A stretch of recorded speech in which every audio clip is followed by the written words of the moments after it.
ona başqa bir axının sürəti təsir eləmir. Amma axına qarşı hərəkət eləyirsə, qayığın sürətindən axının sürətini çıxırır, çünki onu azaldır. Axın ilə gedirsə, qayığın sürəti ilə çayın sürəti toplanır. Və bir də ona başa düşməliyik ki, gedilən yol sürət vur zamana bərabərdir. Zaman gedilən yol böl sürətdir. Bu anlayışları əlaqələndirib o motorlu qayıq məsələlərini həll edə bilirik. Məsələn, onun rasional tənliyə gətirilənləri də olur, sadələri də olur.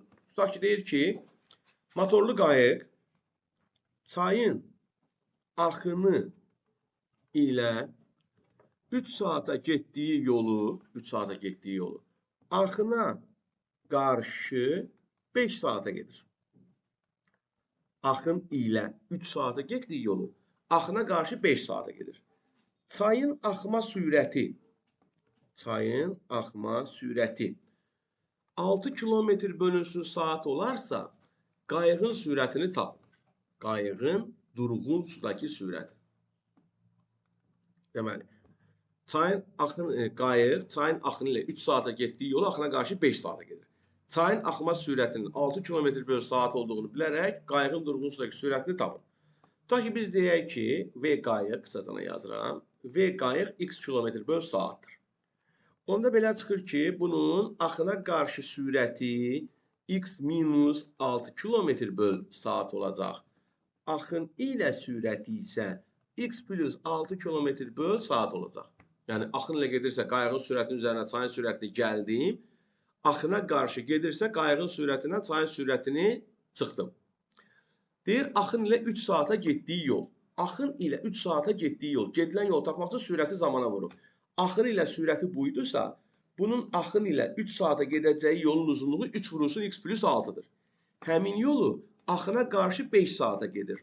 Yəni, 5 vurulsun x minus 6. Bunlar bir-birinə bərabərdir. 3x üstəgəl 18, 5x minus 30, mənfi 2x bərabər mənfi 48, x də bərabərdir 24. Deməli, bu qayığın durğun sudakı sürəti 24 km bölü saat imiş. Burada gedilən yolların bərabərliyindən istifadə elədik. Bunlar orta məktəbdə 6-cı sinifdə keçilir.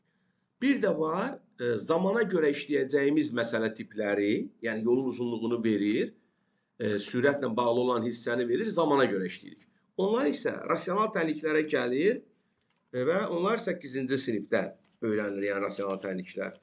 Qoy, bircə dəqiqə ona da aid bir misal qurum.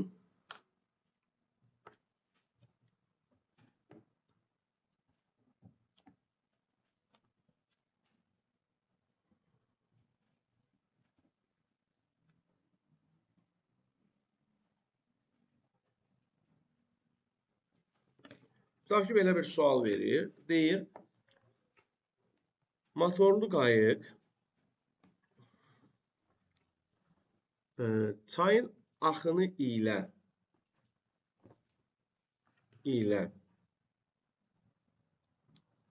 40 kilometr və göldən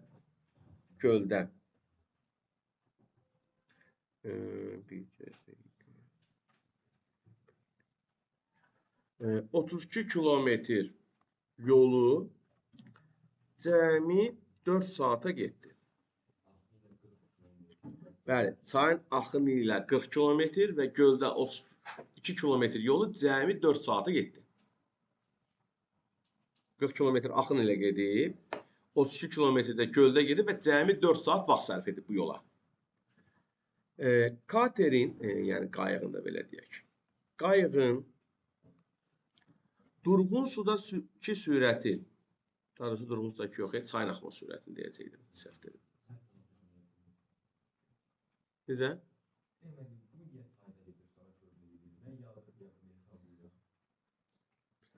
Təbii məsələdir. Yəni, bunun çaylara axır.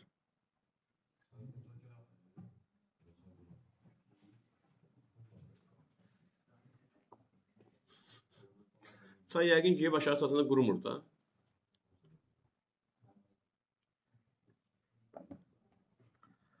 Amma bax, nə bilim, Kür, Araz, bunlar hara gelib çıxır hamısı? Xəzər dənizinə də. Deyərsən, dəniz deyil də, göl dənizində.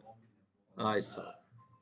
Yəni, İndi çayın axma sürətinin hər yerdə 4 kilometr böl saat olduğunu, bunun hər yerdə sözünü niyə işlədir? Çünki sabit olsun ki, məsələ düzgün anlaşılsın. İndi Əbdülhüseyn kimi bir başlamasın ki, bəlkə orada 5 ilə gedirdi çay, sonra 3 ilə gedəsi oldu.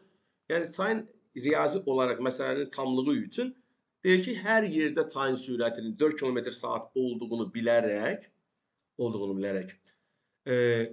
katerin durğun sudakı, yəni kater deyirəm elə qayığın durğun sudakı sürətini tapın. Aydın oldu məsələ. İndi biz burada nə edirik? Katerin axını ilə, daha doğrusu durğun sudakı sürətinə deyək x. Bu məsələdə axın... Hə? Yox, bu sistem təyinlə quranmazsa. Aha.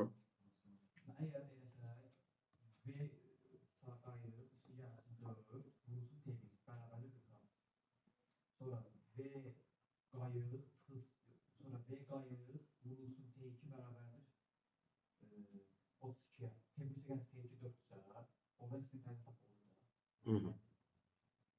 3 tane təlli oldu. Hı -hı. Bəs eləmək olar elə bir şey. Mən fizika ilə deyir də, indi fərqi yoxdur, eyni şeydir. Prosta biz onu riyazi olaraq o qədər eləmirik, elə də eləmək olar. Mən razıyam sən deyəndən. Deməli, bax burada kater 32 kilometr yolu axın, daha doğrusu 40 kilometr yolu axın ilə gedib. 40 kilometr yolu axın ilə getməyə sərf olunan zaman 40 bölünsün x plus 4 saatdır. 40 kilometr yolu gedəndə sürəti x plus 4 kilometr bölü saat idisə, həmin yola sərf olunan zaman 40 bölünsün x plus 4'dür. 32 kilometr yolu göldə gedəndə isə sürəti x olduğu üçün həmin yola sərf etdiyi zaman 32 bölünsün x-dir. Gedilən yol bölü sürət zaman verir bizə. Və bizim tənliyimiz bu olacaq ki, bu ikisinin cəmi 4-ə bərabərdir. Ortaq məqamı gətirib tənliyi həll edəcəyik. Mənim yazdığım elə ədədlər oldu ki, əslində hamısını 4-ə bölə bilərəm sürətləri. Sonra da bölə bilərəm, indi də bölə bilərəm. Görürəm ki, 4-ə bölünürlər. Kiçilsinlər. Ortaq məqamı gətirək. X plus 4 vurulsun x. Burada oldu 10x. Üstə gəl 8x, üstə gəl 32 bərabərdir 1. Alırıq 18x plus 32 bərabərdir x kvadrat üstə gəl 4x. Yəni x kvadratı minus 14x minus 32 bərabər 0. Bu tənliyin kökləri uyğun olaraq 16 və mənfi 2-dir. Təbii ki, bizdə qayığın sürətinin mənfi olmayacağını düşünsək, cavab olur 16 km böl saat. Tapdın sən o tənlilər sistemi ilə? Elə bir də eləyirsən orada. Demir alınmayacağı, elə bir də eləyirsən, ona görə soruşum ki, onu tapdın mı? Belə baxanda uzun getmir. Yəni, riyazi üsulu budur.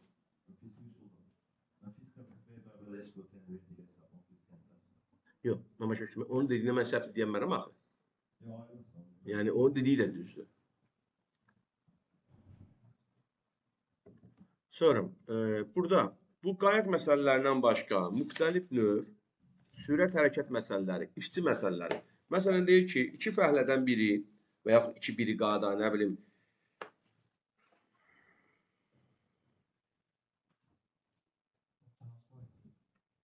yox, bir saniyə səbirli olsan.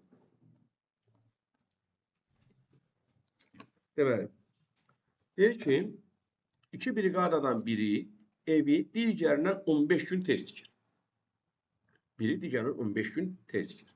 Tutaq ki, birinci briqada x günə tikirsə, ikincisi x plus 15 günə tikir. İkisi birlikdə isə bu evi 10 günə tikirlər. Birinci briqada evi neçə günə tikir? Yəni, iki briqadadan biri digərindən 15 gün tez tikir. Və yaxud 15 gün olmasa gec tikir. Fərqi yoxdur. İkisi birlikdə işləsələr, həmin evi 10 günə tikərlər. Tutaq ki, bəli, 1 böl x üstə gəl 1 bölsün x plus 15 bərabərdir 10'da 1. Bəli. AS ol, onu deyirəm, işçi məsələlər. Eynisidir də. Sadəcə biz orada rasional tənliklərə gəlib çıxmırdıq da. Bizə elə verirdi ki, ya birinin gördüyünü verirdi, ya ikisinin birlikdə gördüyünü verib, o birisini axtardıq, kəsirləri toplayıb çıxırdıq ancaq. Amma burada eyni tip sualı artıq gəlir çıxır rasional tənliklərə. Tutaq ki, x vurulsun x plus 15. Burada oldu x plus 15 də gəl x bərabər 10/1. Yəni 2x plus 15 bərabərdir. X kvadrat üstə gəl 15x bərabər 10/1. Çarpaz vurduq. X kvadrat üstə gəl 15x bərabərdir. 20x üstə gəl 150. X kvadrat minus 5x minus 150 bərabərdir 0. İndi bu tənliyin kökləri səhv hesablanmadıqsa -10 və müsbət 15. Təbii ki, -10 gün olmaz. Biri 15 günə tikilmiş, o birisi də 30 günə tikilmiş. İndi test tikəni deyirsə 15 və yaxud orada şərtdə deyibsə ki, birinci, ikincidən test tikir, onda birinci olan 15-dir. Aydın mı? Yəni, bu elə bildiyimiz işçi məsələlərinin tayıdır. Sonra yaş məsələləri var. Bu yaş məsələlərində başa düşürük ki, ya ilk eşitdikcə hamı eyni qədər böyüyür. Yəni, biri az, biri çox böyümür. Bunları nəzərə almaq lazımdır.